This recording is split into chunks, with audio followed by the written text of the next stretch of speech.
questions to kind of make sure that it is augmenting the efforts that the government of Tamil Nadu is already taking. And with these words, I'd like to thank you for giving me this opportunity, and thanks once again to the team at Climate Trends and to all my colleagues for making this possible. Nandri. Thank you so much, ma'am, and thank you for making time. I think her network is on. Ma'am, can you hear us? Hello, ma'am. Thank you so much. Can you hear us now? Yes, I can hear you. Yes. Thank you so much for making time and sharing these useful insights with us. And if you can stay on, it'll be nice. And we'll continue with the other addresses. And if you could take a couple of questions at the end of it, in case you can stay on. I know you're on a tight schedule.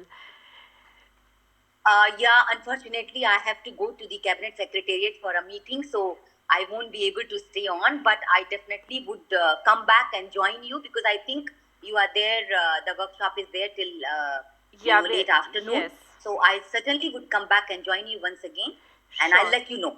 Thank you so very much for giving me this opportunity. Thank you so much, ma'am. Thank you. Thanks a lot. Thank you. Very quickly, we will move on to our next speaker, who also is pressed for time. But Ms. Raman is a distinguished Indian Forest Service officer and has expertise in forests, wildlife, zoo management, disasters, and almost everything. Over to you, ma'am. Her presentation, Manjari. Thank you.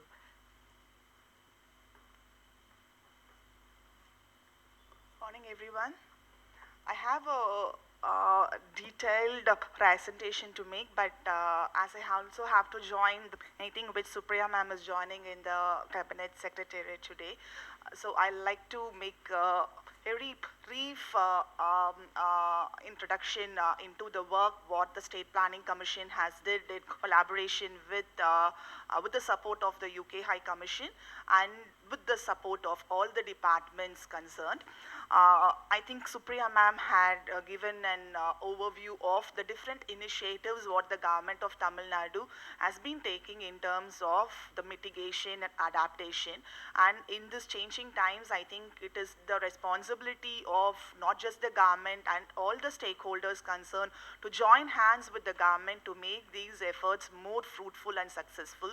And with that note, I would like to take you through an exercise what the State Planning Commission had recently taken up is to prepare the heat mitigation strategy.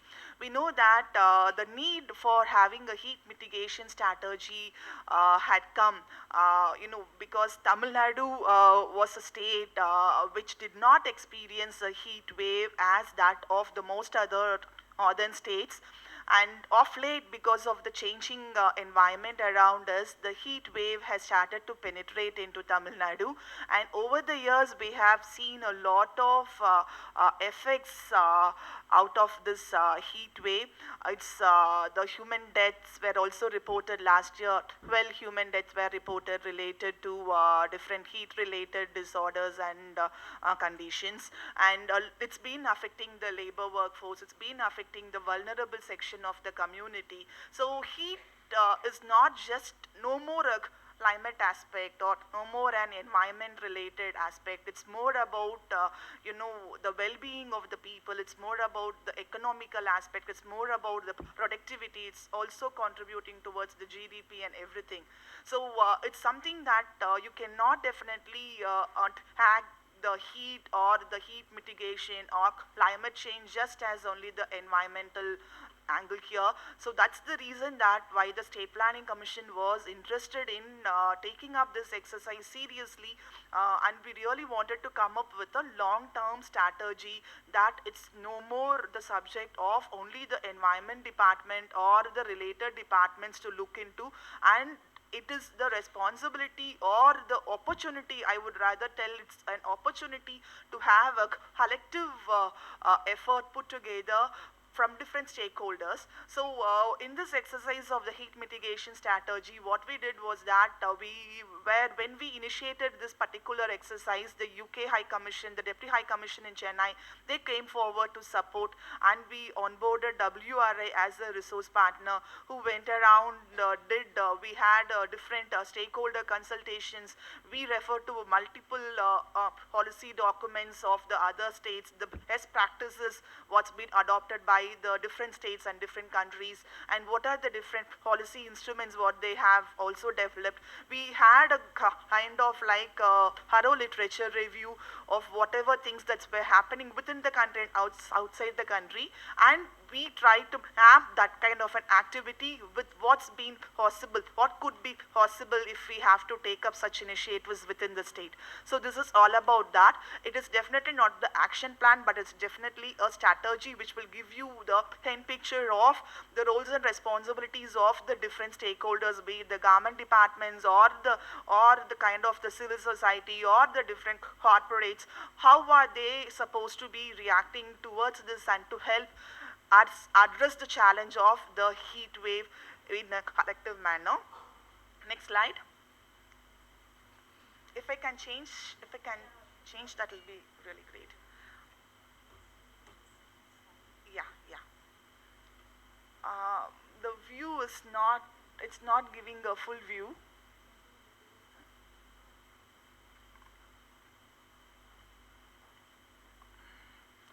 So the main objective of this heat mitigation strategy, as I already told to you, is to discuss on the way forward. So what are the best practices available well within our own state, being implemented by our own departments or a lot of other people initiatives. So we have documented all of this. The slides are not moving.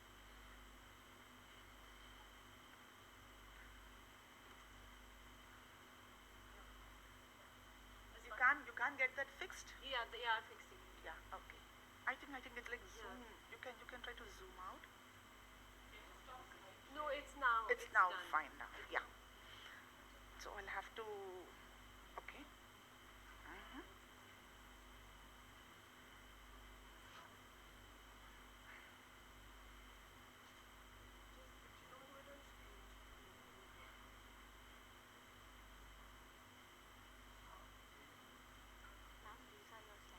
Yeah.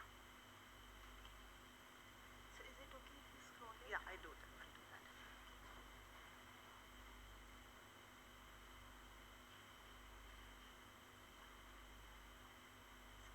Okay. Is it visible now? Yes. Yeah. So what we did is that we had divided this into different segments. One is based on the data. What is the data saying us, and what are the different things that we'll have to look into this. So the overview is that, a lot of these figures and percentages would definitely be attractive, but it's also raising a huge concern that about 75% of the labor force and 40% of the Indian economy is really vulnerable with respect to heat, and this calls for an immediate attention why we should be having a heat action plan, and this heat action plan should be percolating up to a city, surpassing all the state level, district level, and even up to the city level. We are supposed to be having it, and already the Department of Environment is working on having the state action plan for climate change 2.0 version is getting prepared. I believe that it will be released shortly. I'm sure that Rahul Nath sir would be able to will be talking about that. And here this is the need for the heat mitigation strategy, and with Tamil Nadu having a very high population, and about 48% of the state is urbanized, and we expect to have about 52% increase in the urbanization, and a lot of analysis have also happened, and we have also established a climate studio in Anna University, which has been like, looking into the data and coming up with projections telling that the state would be experiencing an increase in climate, increase in the temperature levels in the coming on years, and the heat conditions and the heat wave is definitely not going to be the concern of just the northern Tamil Nadu, and it is more of a concern to the interior parts. And why it's a huge concern is that it's not just the heat, it's also the thermal discomfort caused because of our tropical location, coastal orientation and all of that put together. And how we went about doing is that we pulled in 38 different departments, we formed subcommittees, and different experts from different agencies were also onboarded. We established a heat action network with 110 participants. We did about a lot of stakeholder consultation and documented different case studies within the state and across the state, across different other states as well. And we went about preparing the action pathways for the different sectors. And as I told already, that how we went about doing this heat mitigation strategy is that first we looked upon the data and the research part on the disaster and the climate vulnerability, for which we took the support of the Anna University Climate Studio. UNEP supported us, and CEPT University documented the urban heat islands of Tamil Nadu. We did a preliminary study of what are the different urban heat island hotspots in the state, and we also documented those stuff. And one other concern is that we divided this heat mitigation strategy into 4 segments. The one which I already told you, the second one was the health and the well-being part, third is on the sustained productivity, and fourth is the urban cooling solutions, what can be implemented in order to have a kind of an mitigation towards this heat. And the objectives I'm not running, so already I have discussed about the approach what we went about taking in preparing this heat mitigation strategy with reference to different policy documents, different guidelines what is being published by different ministries and the state machineries. And the mitigation pathway, what we identified is that there needs to be an action pathway which has got a lot of correlation with the actual systems and the built environment and the vulnerable livelihood and the communities. And we looked upon the opportunities what are presently existing, where each one of these sectors could be rightly addressed. I'll definitely take you through each one of this, and I believe that everyone present today will know what are the different heat hazards, and the number of heat days what we are recording right now is on increase. It's definitely a concern, because I'm also coming from the forest department. It's definitely a huge concern, because the incidences of the forest fire has also been increasing. So it's not just the incidences, it's the number of the fire days. It's about also the forest which has not recorded fire in the past decade have also started to record fire incidences.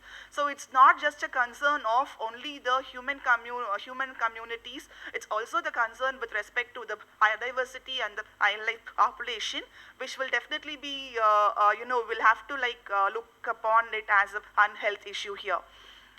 And as I already told to you, a lot of data and research went into this. We did heat hazard profiling of Tamil Nadu, and that gave us a kind of an overview of how much of population is vulnerable to this increase in the temperature levels.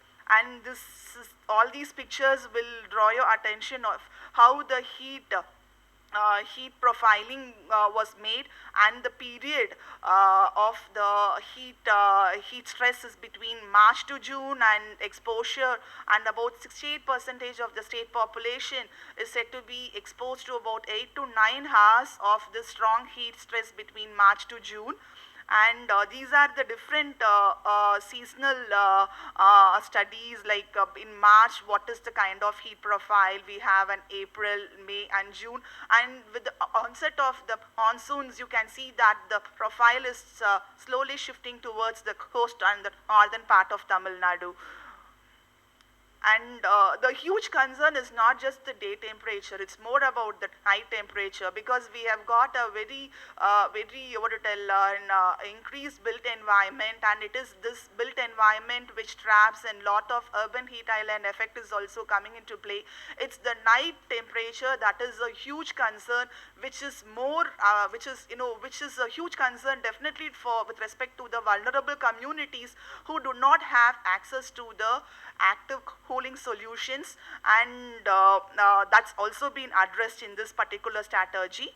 So these are the different institutions and the different plans and policies that were considered in preparing the heat mitigation, and these are the different key nodal departments which were considered and which were mapped with respect to the three different verticals. What we went about was the health well-being, sustained productivity and economic productivity, and then the urban cooling solutions. And each of these departments we had discussed with them in detail to know of what are the different strategies they adopt, or what are the different initiatives they have taken over years, and we try to recommend certain things for each of these departments to adopt in the future. And it's about 30 different departments, and the vulnerable section of the people were analyzed, and the report has 4 different analyses, as I already told. One is the built environment, which we shall be talking about in the later section. And I'm just skipping some of the slides because these are the data which went into preparing this strategy report. You can very well visit the site of the State Planning Commission, where you can have an access to the heat mitigation strategy document is available there, and you can have an access. And with respect to coming here, this is the major thing what I would like to present today is the key recommendations with respect to each of these verticals. So with respect to the health and well-being part, we've been telling that heat is affecting a lot of people, and especially the vulnerable section. But do we have a data on it? Is there a system where the data is available for us to know what are the number of cases that's getting reported? As of now, it's in a very nascent stage. But yes, we have recommended the department to take this seriously and to develop a kind of an data management system which will be documenting the different cases that is getting reported related to the heat effect. And that's one major recommendation what we are doing. And we have also recommended that to use technology to make this supply of the ORS solution, which is a very important intervention in terms of helping people to overcome the effect of dehydration. These are already being done by the department, but then the scale at which it has to be done has to be enhanced.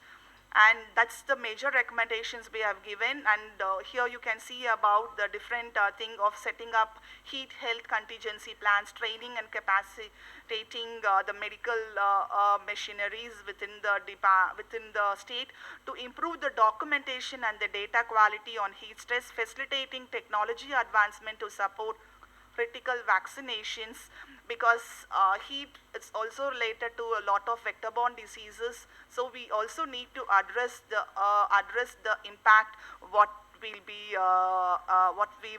might have because of the increasing temperature.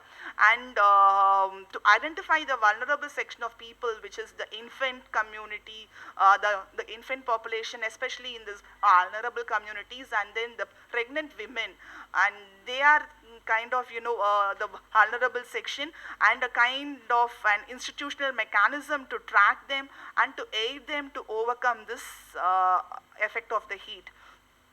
And with respect to the sustained resources and productivity, the departments of agriculture, animal husbandry and fisheries were also major departments, where we have recommended that creating drought risk profiling across the geography or specific to each agroclimatic condition has been recommended, and investing and researching and developing heat resilient and drought tolerant crop varieties.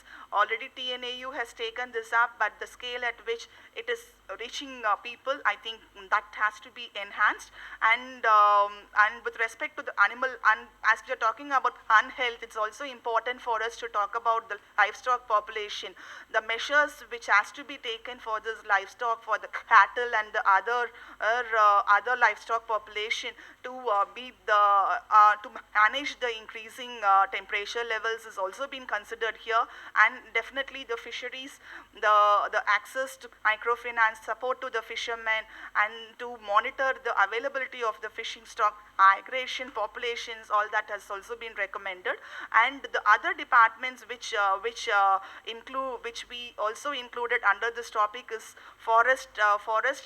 Already I told that there is a need with the temperature rising. You have a lot of wildlife population coming out of the forest because in search of water and other fodder. So this might increase the human wildlife conflicts as well. So we need to have a kind of a specialized plans, dedicated plans in identifying what are the hotspots where the water resources, access to the water resources has been challenging during this period, and to increase the kind of the water resources within that particular area. And definitely the forest fire, related to that you have carbon emissions coming out of it, and how the restoration activities have to be taken up after the forest fire season. And the energy, I'm not getting into detail because as I have to also run to attend another meeting. So I'm just leaving this presentation. I believe that you are a team who's going to be here, will be able to take you through each one of this in detail. But this is one important thing with my personal interest is the cooling solutions. So I would definitely recommend that passive cooling solutions are something doable. It's not that the government have to initiate certain things. It's a thing which is doable by every individual. So we'll have to look in for the low-hanging fruits here, and then try to tap them in order to make things better for each one of us.